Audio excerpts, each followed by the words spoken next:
तो दोस्तों आज हम पढ़ने जा रहे हैं दिल्ली की एक रोचक कहानी जो आपने पहले न तो कभी पढ़ी होगी और न ही कभी सुनी होगी। तो दोस्तों शुरू करते हैं। सबसे पहले समझ लेना जो प्रेसिडेंसी शब्द है इसका अर्थ क्या है।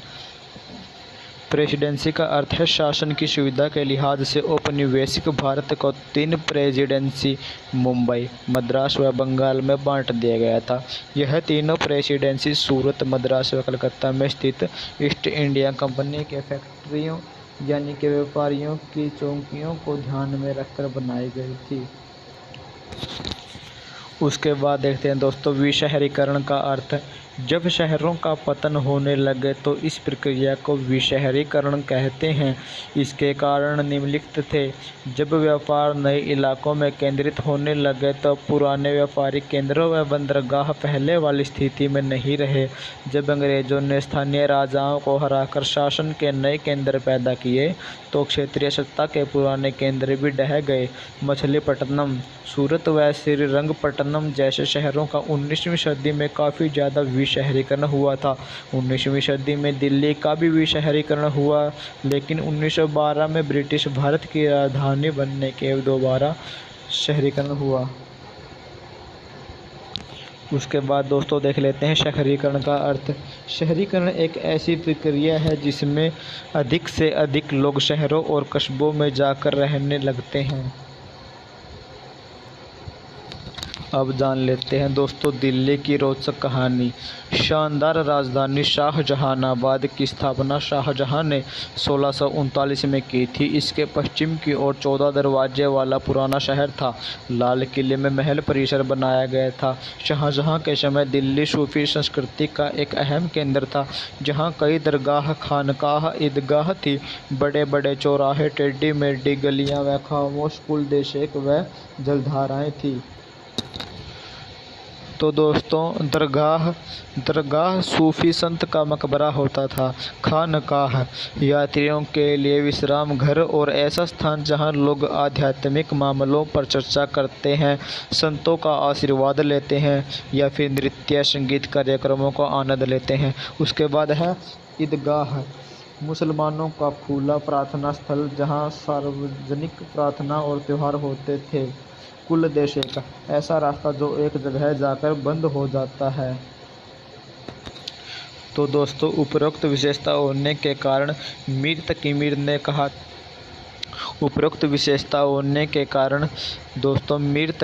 कहा था कि दिल्ली की सड़कें कोई महज सड़कें नहीं है, बल्कि यह तो किसी चित्रकार के एल्बम के पन्ने हैं।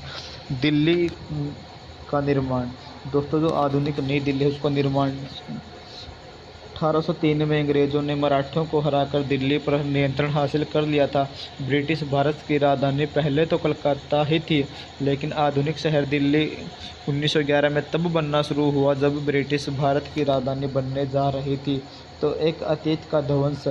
जब दोस्तों हम देखते हैं कि 1857 में हमारे देश में बहुत बड़ा व्यापक रूप से विद्रोह होता है और उसमें जो अंग्रेज है अंतिम मुग़ल सम्राट को बहादुर शाह जफर को कैद कर लेते हैं। लेकिन जो क्रांति की जो गतिविधियां होती है उससे अंग्रेज़ों को लगता था कि मुसलमानों ने ही यानी कि मुग़लों ने ही जो क्रांति फैलाई थी, यानी कि क्रांति का मूल कारण मुग़लों को मानते थे। इसलिए अब वह मुग़लों का जो इतिहास था उसे भूल जाना चाहते थे। इसलिए 1857 से पहले मद्रास, बम्बई व कोलकाता में भारतीय और अंग्रेज़ों की बस्तियाँ अलग अलग होती थी, लेकिन फिर भी भारतीय लोग जो दिल्ली में एक साथ मिलकर के रहते थे।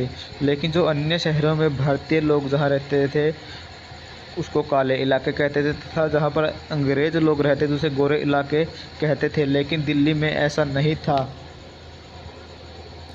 1824 में दिल्ली कॉलेज की स्थापना भी की गई थी, जिसकी शुरुआत 18वीं सदी में मदरसे के रूप में हुई थी।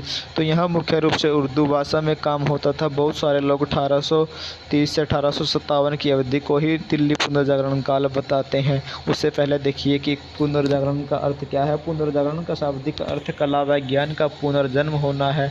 यह शब्द ऐसे दौर के लिए इस्तेमाल किया जाता है जब बहुत बड़े पैमाने पर रचनात्मक कार्य होते हैं। 1857 के बाद सब कुछ बदल गया था। 4 महीने तक दिल्ली विद्रोहियों के नियंत्रण में रहा था। तो विद्रोह के बाद सितंबर 1857 में जब अंग्रेज़ों ने दिल्ली पर दोबारा नियंत्रण पा लिया था तो वे बदले व लूटपाट की मुहिम पर निकल पड़े। इस घटना को देखकर प्रसिद्ध शायर गालिब ने कहा कि जब गुस्साए शेर यानी कि अंग्रेज़ शहर में दाखिल हुए तो उन्होंने बेसहारों को मारा, घर जला डाले, न जाने कितने औरत और मर्द आम और ख़ास 3 दरवाज़ों से दिल्ली से भाग खड़े हुए और उन्होंने छोटे छोटे समुदायों तथा शहर के बाहर पनाह ली। अंग्रेज़ों ने दिल्ली कॉलेज को स्कूल में बदल दिया तथा 1877 में बंद भी कर दिया था। 1870 में शाहजहानाबाद की पश्चिम दीवारों को तोड़ दिया गया। किले के इर्द गिर्द का सारा इलाका साफ किया गया। जामा मस्जिद में 5 साल तक किसी को नमाज की इजाज़त नहीं मिली थी। ये सब इसलिए हुआ क्योंकि अंग्रेज़ दिल्ली के मुग़ल इतिहास को पूरी तरह भुला देना चाहते थे, क्योंकि वे मुग़लों को ही 1857 की क्रांति का कारण मानते थे।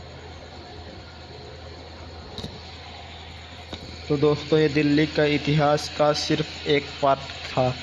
इसका दूसरा पार्ट देखने के लिए चैनल को सब्सक्राइब करें और वीडियो को लाइक करें, शेयर करें और पूरा सहयोग दें। दोस्तों, आपका हार्दिक धन्यवाद है हमारे चैनल में, और आपका धन्यवाद है इस वीडियो को पूरा देखने के लिए, और मैं पहले ही धन्यवाद करता हूँ अगली वीडियो को भी देखने के लिए। तो दोस्तों, जल्द ही अगली वीडियो भी डाल दूँगा, तो इसको आप स्क्रीनशॉट लेकर के अपनी कॉपी में लिखते रहिए ताकि आपके भी नोट्स तैयार हो जाएं।